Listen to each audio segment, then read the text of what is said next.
오늘 우리 같이 나눌 말씀은 사도행전 2장 1절에서 4절까지 말씀입니다. 본문을 제가 봉독하겠습니다. 오순절 날이 이미 이르매 그들이 다 같이 한 곳에 모였더니 호련히 하늘로부터 급하고 강한 바람 같은 소리가 있어 그들이 앉은 온 집에 가득하며 마치 불의 혀처럼 갈라지는 것들이 그들에게 보여 각 사람 위에 하나씩 임하여 있더니 그들이 다 성령의 충만함을 받고 성령이 말하게 하심을 따라 다른 언어들로 말하기를 시작하니라. 아멘.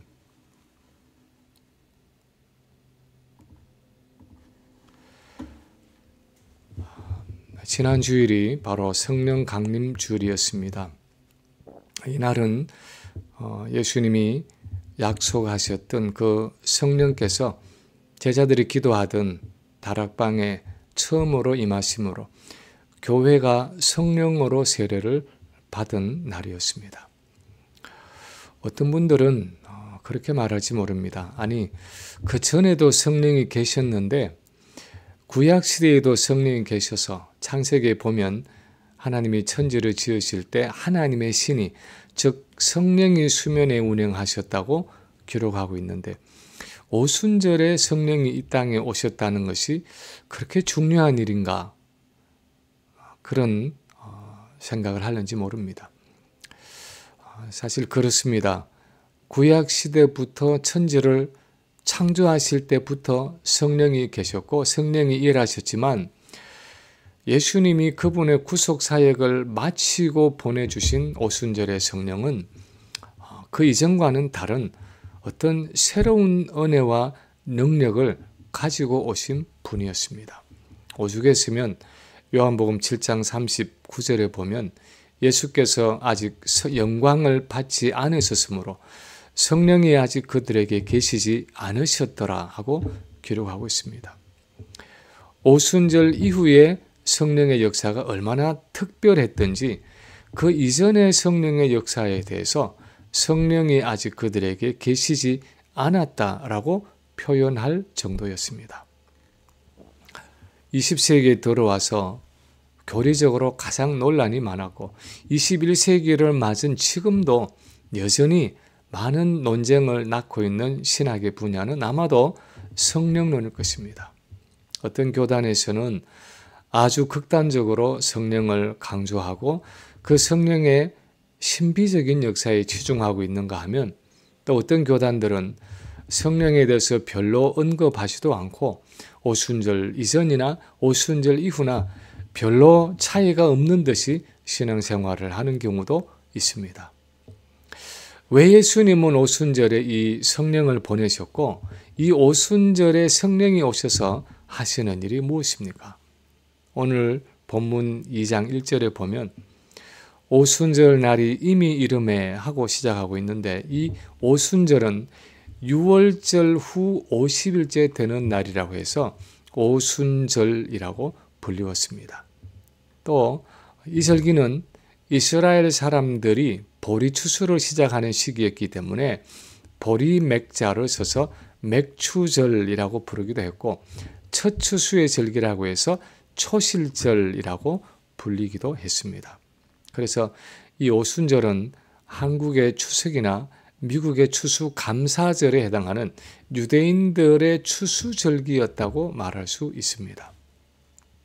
우리 한글 성경에 오순절 날이 이미 이르매 하고 기록된 이 본문을 직역하면 50일의 날이 완전히 채워지매 하는 의미입니다. 이 말은 6월절로부터 시작된 50일이라는 그 추수의 절기가 완전히 채워졌다 하는 뜻입니다. 다시 말하면 예수님이 6월절 어린 양으로 죽으신 그날로부터 50일이 차서 그 첫 추수의 열매를 거두는 날인 오순절이 마침내 이르매 하는 의미입니다. 그래서 오순절 성령의 오심은 예수님이 지상사역을 통해서 이루신 그 구속사역의 열매를 처음으로 추수하는 사건이었습니다.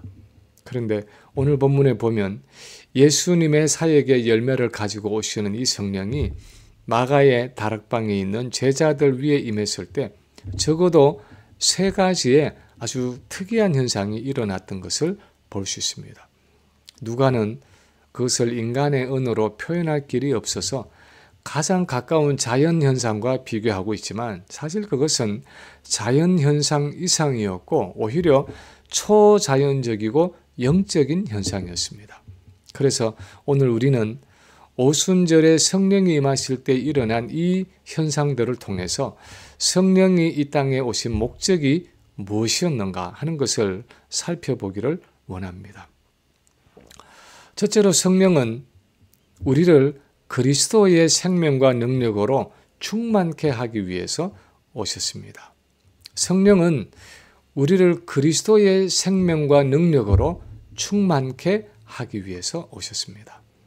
오늘 본문 1, 2절에 보면 오순절 날이 이미 이름에 그들이 다 같이 한 곳에 모였더니 호련히 하늘로부터 급하고 강한 바람 같은 소리가 있어 그들이 앉은 온 집에 가득하며 하고 누가가 기록하고 있습니다. 그들이 실제로 느낄 수 있는 바람이었는지 아니면 그냥 소리로만 들려진 급하고 강한 바람 소리였는지는 알 수 없지만 누가는 오순절에 성령이 강림하실 때 마치 요즘에 회오리 바람 같은 급하고 강한 바람 소리가 온 집을 가득 채웠다 하고 기록하고 있습니다. 바람이라는 것은 성경에서 성령의 사역을 표현하는데 자주 사용되었던 자연현상입니다. 예를 들어서 요한복음 3장에 보면 밤에 찾아온 니고데모에게 예수님이 성령으로 거듭나는 진리에 대해서 설명하실 때 바람이 임의로 불매 네가 그 소리를 들어도 어디서 오며 어디로 가는지 알지 못하나니 성령으로 난 사람도 다 그러하니라 하고 말씀하셨습니다. 그런데 이 바람을 하나님의 그 생명과 능력을 주시는 성령의 역사에 가장 직접적으로 비유하고 있는 것은 아마 에스겔서 37장일 것입니다. 에스겔이 환상을 보았는데 골짜기에 심히 마른 뼈들이 가득했습니다. 그런데 그들에게 하나님의 말씀이 대응될 때 마른 뼈들이 서로 맞아 들어가서 사람의 형체를 이루고 그 위에 힘줄이 덮이고 살이 덮이고 가죽이 덮였습니다. 그런데 생명이 없었습니다. 그래서 에스겔이 생기야 사방에서부터 불어와서 이 사망을 당한 자를 살게 하라 하는 하나님의 말씀을 대언할 때 하나님의 생기, 즉 성령이 바람처럼 사방에서 불어와서 그 마른 뼈로 이루어진 사람들에게 들어가고 그들이 하나님의 강력한 군대가 되어서 일어났습니다. 사실 에스겔이 본 이 환상은 영적으로 죽어 있는 이스라엘의 생명과 능력을 풀어넣으셔서 하나님의 군대인 교회를 만드시는 이 오순절 성령의 사역을 예표하는 것이었습니다. 오순절에 성령이 이 땅에 오신 그날 베드로의 설교를 듣고 세례를 받은 3,000명은 바로 이 불어오는 성령의 바람으로 새로운 생명을 얻은 하나님의 군대들이었고 그것을 시작으로 해서 죄인들에게 생명을 주시는 성령의 능력 있는 역사가 급하고 강한 바람같이 온 지면으로 퍼져나갔다는 것입니다. 이것은 단지 숫자적으로 많은 사람들이 예수를 믿게 되었다는 정도가 아니었습니다. 영적으로 죽어있던 무리가 성령을 통해 새로운 생명을 얻었을 때 능력 있는 하나님의 사람들이 되었습니다.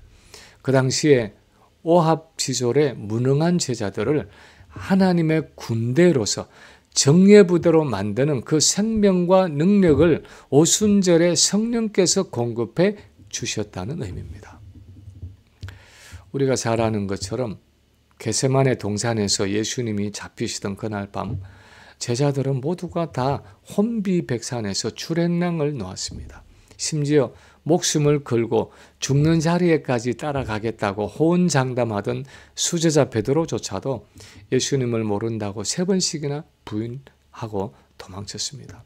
그런데 그 제자들이 오순절에 성령이 오셔서 충만하게 되었을 때 완전히 다른 사람들이 됐습니다. 사도행전 4장에 보면 베드로와 요한이 예수님의 이름으로 복음을 전하다가 공회에 잡혔을 때 더 이상 전도하지 말라는 그들의 위협에 하나님 앞에서 너희 말을 듣는 것이 하나님의 말씀을 듣는 것보다 옳은가 판단하라. 우리는 보고 들은 것을 말하지 아니할 수 없다 하면서 목숨을 아끼지 않고 담대하게 복음을 전하고 있습니다. 그들은 그야말로 히브리서에서 표현하는 세상이 감당할 수 없는 사람들이 되었습니다. 어떻게 그렇게 완전히 딴 사람들이 되었습니까? 오순절에 성령이 그들에게 임하시고 그들이 그 성령으로 충만하게 되었기 때문입니다. 그들이 그 성령을 통해서 예수 그리스도의 생명과 능력으로 충만하게 되었기 때문입니다. 저는 오늘날 우리 시대가 가진 신앙의 위기 중에 하나는 이런 성령의 충만을 위해서 말씀을 묵상하고 기도할 시간이 너무나 없다는 사실이라고 생각합니다. 예전에 비하면 해야 할 일들은 너무나 많고 무엇을 해도 한 가지에 오랫동안 집중할 수 있는 여력이 없습니다. 그냥 짧은 시간에 빨리 기도를 마치고 밀려있는 일들을 처리해야 하는 시간의 압박을 받습니다. 성경을 읽고 묵상하고 큐티를 하는 것도 소가 되새김질을 하는 것처럼 그렇게 천천히 여유있게 말씀을 묵상할 겨를이 없습니다. 1분 묵상, 3분 묵상, 좀 길면 5분 묵상이 요즘 보통 쓰는 용어입니다. 실제로 그렇게 바쁘기도 하고 사실은 마음이 바빠서 그런 경우도 많습니다. 그런데 분명한 것은 그런 종류의 인스턴트 기도와 말씀 묵상을 통해서는 현실적으로 성령으로 충만한 삶을 살아가기가 어렵다는 것입니다. 어떤 분이 물이 차야 배가 떠오른다라고 말한 것처럼 어느 정도의 충분한 말씀 묵상과 기도가 따르지 않으면 성령으로 충만한 삶은 그냥 머릿속에 있는 희망사항에 지나지 않는 것입니다. 하나님이 주신 그 은혜의 방편을 사용하지 않으면서 성령의 충만함을 기대하기는 어려운 것입니다. 그런데 오늘 본문이 가르치는 것은 성령은 우리를 충만케 하셔서 그리스도의 생명과 능력을 풍성하게 공급하기 위해서 오순절에 이 땅에 오셨다는 것입니다. 두 번째로 성령은 우리가 거룩하고 정결한 삶을 살아가도록 하기 위해서 오셨습니다. 우리가 거룩하고 정결한 삶을 살아가도록 하기 위해서 성령께서 오순절에 오셨다는 것입니다. 본문 3절에 보면 성령이 그들에게 임했을 때 마치 불의 혀처럼 갈라지는 것들이 그들에게 보여서 각 사람 위에 하나씩 임하여 있었다라고 기록하고 있습니다. 더 쉽게 말하면 마치 활활 타오르는 불꽃 같은 것이 각 사람의 머리 위에 임했다는 것입니다. 유대인들에게 불이라는 것은 부정한 것을 태워서 정결케 하는 수단이었습니다. 예를 들어서 이사야서 6장에서 우시야 왕 때 이사야가 성전에서 높이 들린 보좌에 앉으신 하나님을 보았을 때 화로 단하여 망하게 되었도다. 나는 입술이 부정한 사람이요 입술이 부정한 백성 중에 거하면서 만군의 여호와이신 왕을 배웠음이로다 하고 엎드러졌습니다. 그때 천사 중에 하나가 화저로 단에서 취한 활활 타오르는 핀 숯을 손에 가지고 이사야에게로 날아와서 그것을 그의 입에 대면서 말하기를 보라 이것이 내 입에 닿았으니 내 악이 제하여졌고 내 죄가 사하여졌느니라 하고 말했습니다. 이렇게 유대인들에게는 이 불이라는 것은 부정한 것을 태우고 죄악된 것을 거룩하고 정결케 하시는 하나님의 역사로 인식되었습니다.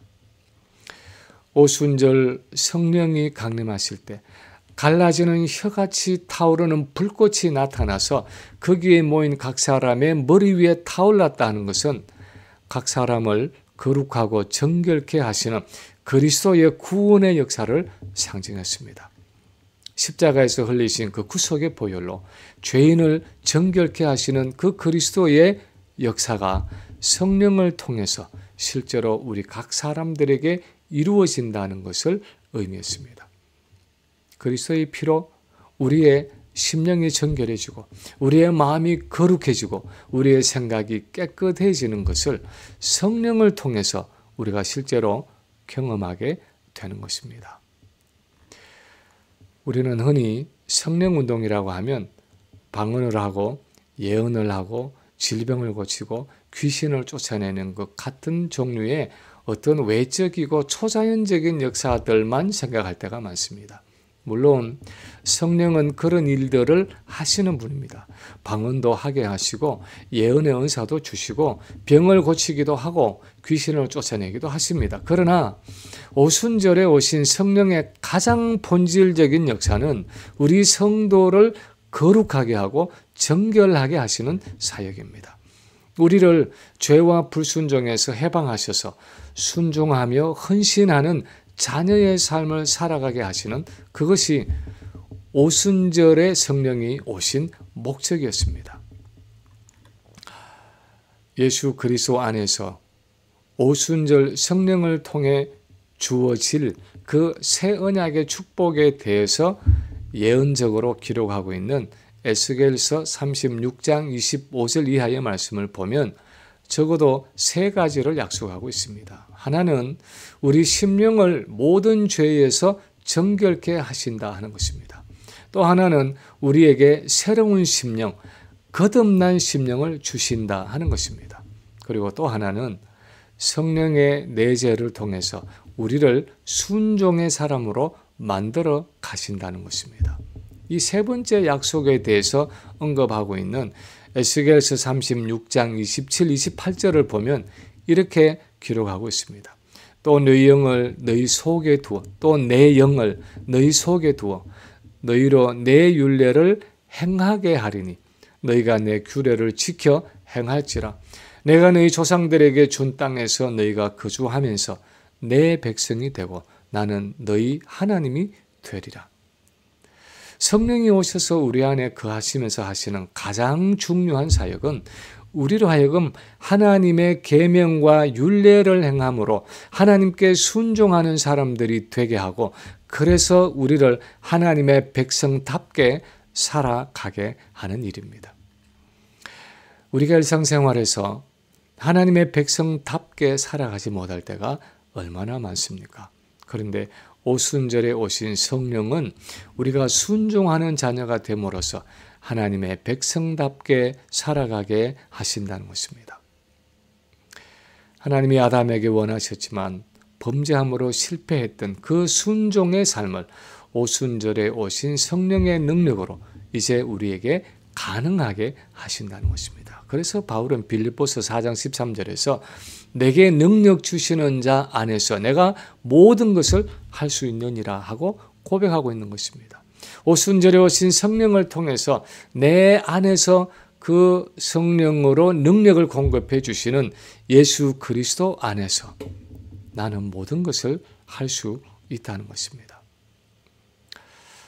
지난주에 총회를 마치고 금요일 아침에 샌프란시스코에서 LA 공항에 도착해서 거기서 그 다음 비행기를 기다리면서 함께 있던 노회의 한 목사님과 여러 대화들을 나누게 되었는데 성화론에 대한 이야기가 나왔습니다. 그분이 말씀하셨습니다. 목사님, 어떻게 우리 부패한 인간이 자신의 능력으로 다른 사람을 용서할 수 있습니까? 못합니다.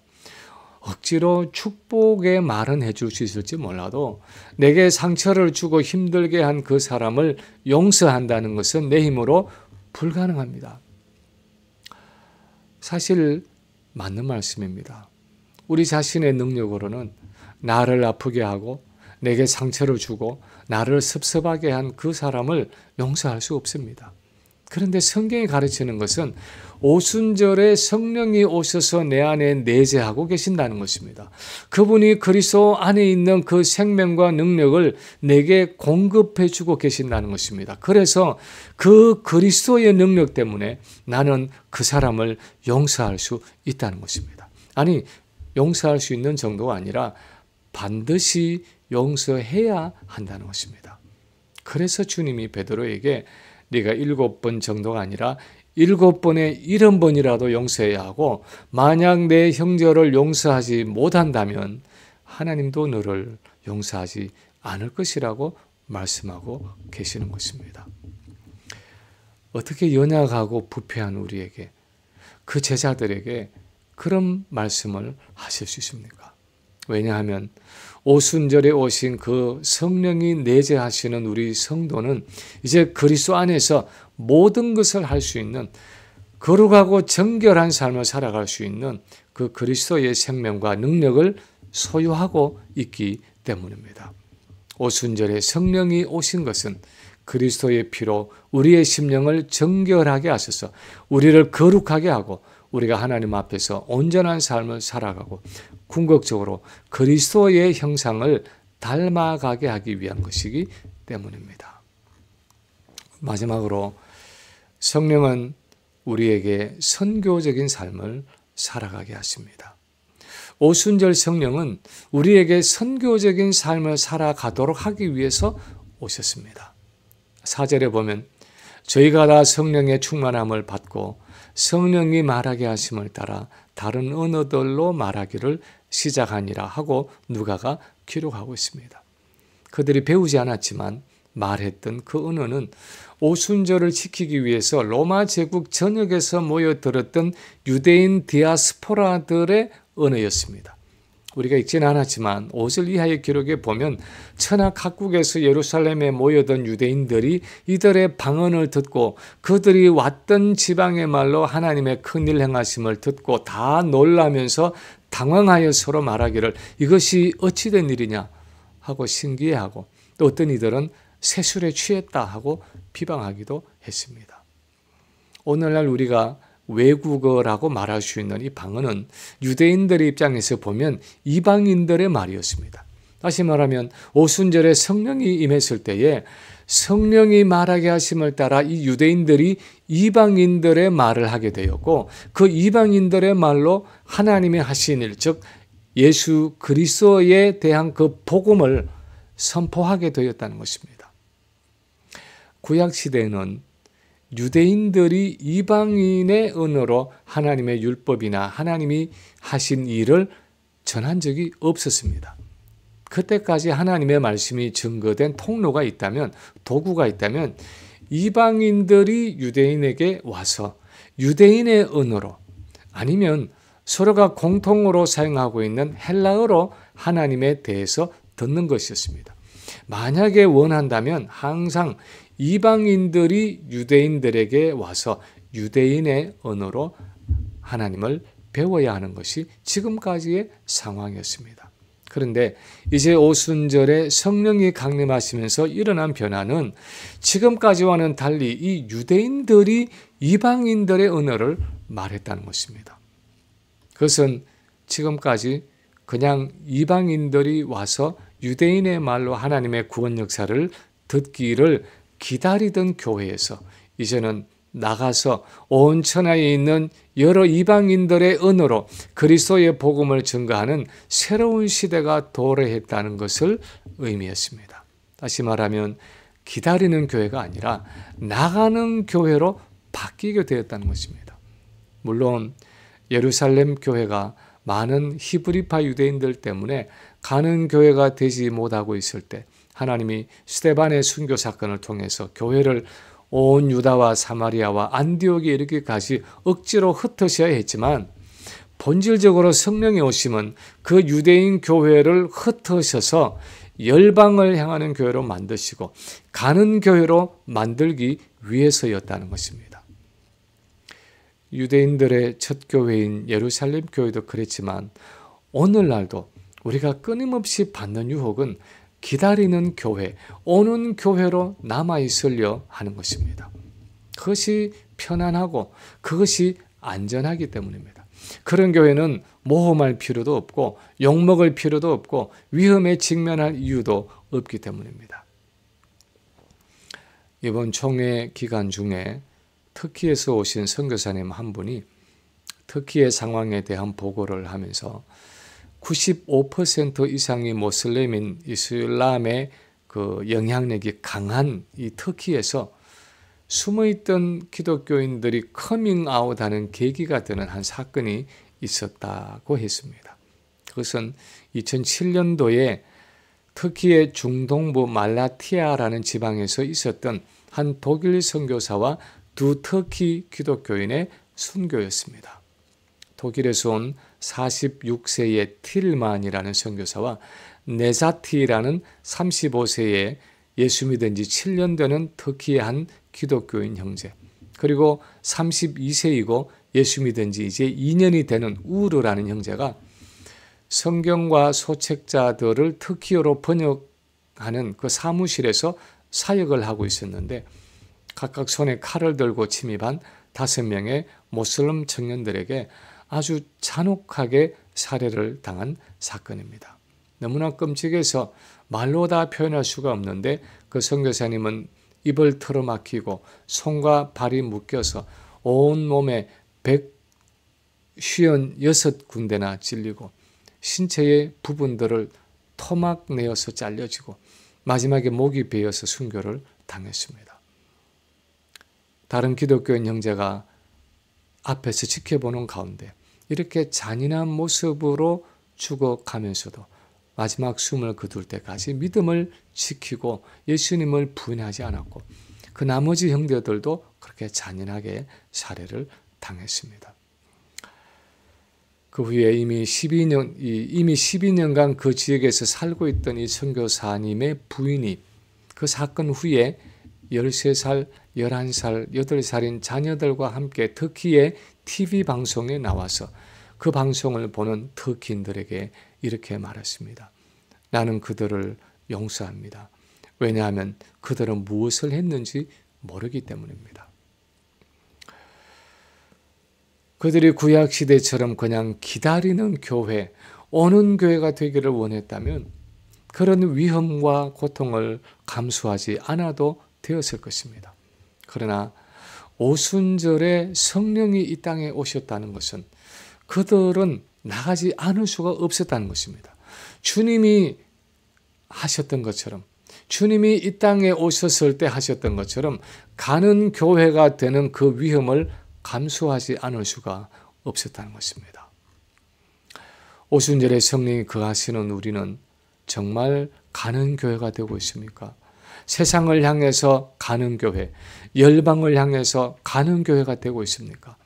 어떤 형태로든 성령은 우리가 가는 교회가 되기를 원하십니다. 그리스도의 복음을 가지고 세상 가운데로, 사람들 가운데로, 열방 가운데로 가는 교회가 되기를 원하십니다. 왜냐하면 그것을 위해서 오순절에 성령이 이 땅에 오셨기 때문입니다. 이제 말씀을 마칩니다. 2000년 전 오순절에 오신 성령은 우리에게 무엇을 하십니까? 성령은 왜 우리에게 오신 것입니까? 그분은 우리에게 그리스도의 생명과 능력으로 충만케 하기 위해서 오셨습니다.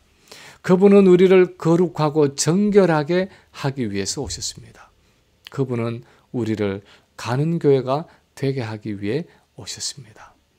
이 성령 강림절을 보내면서 성령이 이 땅에 오신 이 목적에 합당하게 살아가고 또 사역하는 우리 모든 성도들이 되시기를 주님의 이름으로 간절히 축원합니다.